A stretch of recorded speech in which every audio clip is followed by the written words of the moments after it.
Welcome. I'm Kinetic Symphony.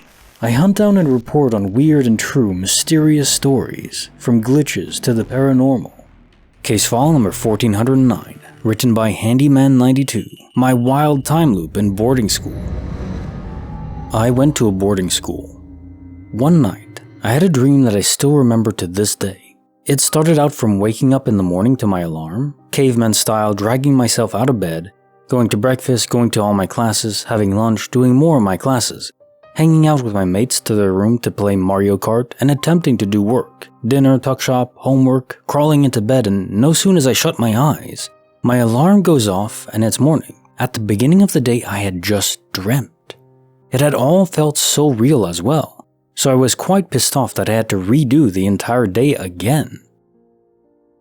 But as the day went on, the more I noticed what happened in my dream is exactly what was happening now in real life.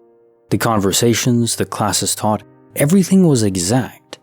I even managed to creep my mate out a bit when playing Mario Kart when I said something I knew he was going to say due to my dream. To this day, I have never had another dream like this. What made it more weird was that in the dream, time seemed to move at the same pace as when awake, so it really felt like a Groundhog Day event. Case file 1409, my wild time-bending loop in boarding school. Having to redo a school day twice over, even with the added pizzazz of a mysterious time loop, would indeed be very frustrating. I never did like school. I think it really happened though. I don't think it was just a dream. Indeed, even in lucid dreaming, time processes at a different rate. You wouldn't have every single detail mapped out in your memory. Whereas in this case, you really did live it, and those memories were fresh. So my guess is it was just a temporal portal.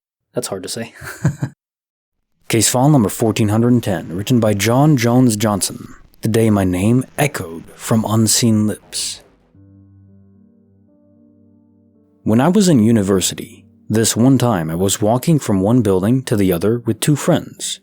We're talking, and there's a group of other students coming towards us, probably going to the other building. It was one of those things when you see 6 or 8 people and you immediately realize you don't recognize any of them, so you go back to minding your own business.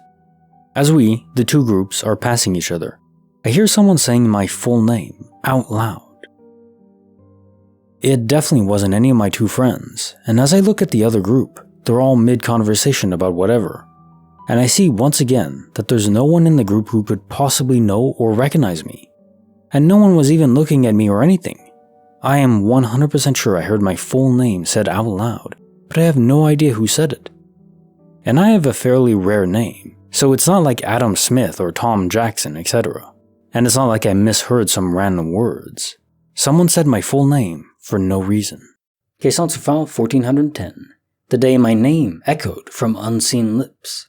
For some reason, this is reminding me of the Death Note, the anime, where the Shinigami eyes enable one to bear witness to a person's full name and their time of death too. What an incredible ability that would be. And you know, a lot of fiction is based on real events, maybe exaggerated, so maybe there is an actual ability to see people's names, but maybe the exaggeration is seeing their deaths. And obviously, having a book where you can just write their name in and kill them, I don't think that's real.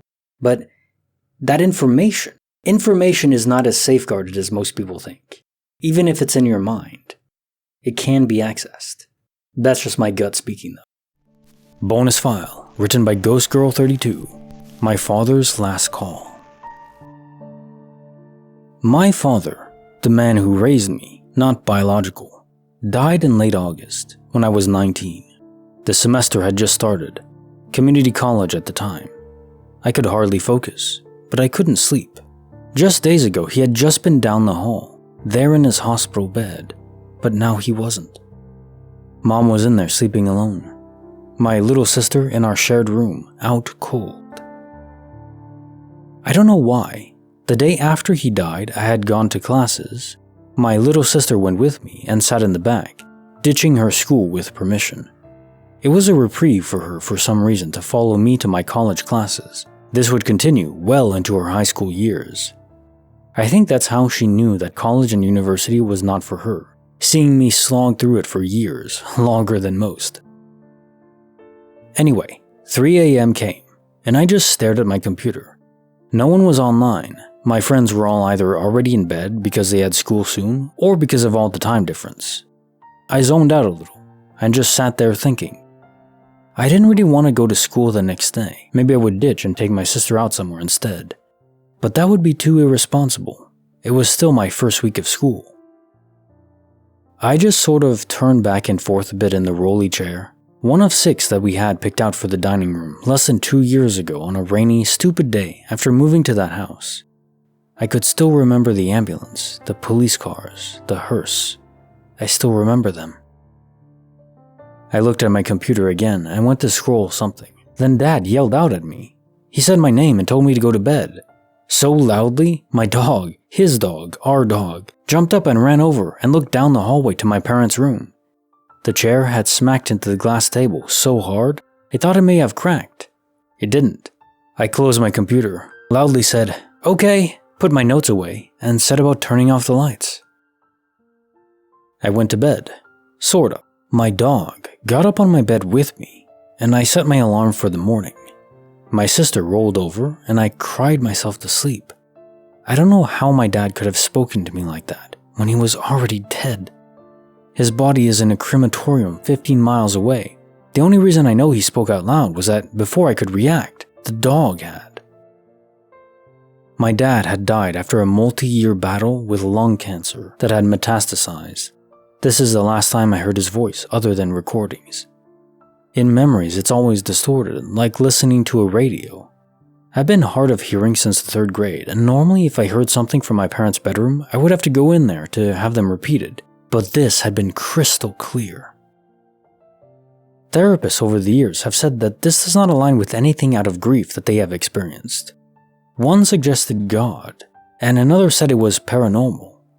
I cannot explain this experience with any definitive answer, and every August I remember the experience, and I wonder what it really was. Was it my dad? Or did my brain suddenly recall sound, somehow, without distortion, and make it up out of grief? There's no real answer to it, and there never will be. Case notes for the bonus file, my father's last call. But the answer is clear to me, because your dog, he heard it too. Crystal clear, as you said. There's no denying your father's final presence, your final message. Still looking out for his daughter. Beautiful. If I have kids and I die prematurely, it would be the same thing for me. You don't want to leave them. If anything would bind you to the planet, it would be that. Now time for the quote of the day. In those days, spirits were brave. The stakes were high. Men were real men. Women were real women. And small furry creatures from Alpha Centauri were small furry creatures from Alpha Centauri. Douglas Adams. This quote is just meant to say that reality was reality and everyone embraced it and tried. Instead of these days, I think people are trying to fight against it, where you're assigned a role at birth, your genetics play a large part in your life, and there is some frustration in that. We don't get to pick our stats, how we look, our height, stuff like that. We just have to roll with what we're dealt, the hand we're dealt. And some people aren't dealt the best hand, which is unfortunate and unfair, but it's still reality. And I think fighting against reality doesn't lead to anywhere good or positive, especially as a collective society. Embracing the natural is probably a good idea. Like the video, subscribe, hit the bell. Kinetic Symphony signing off.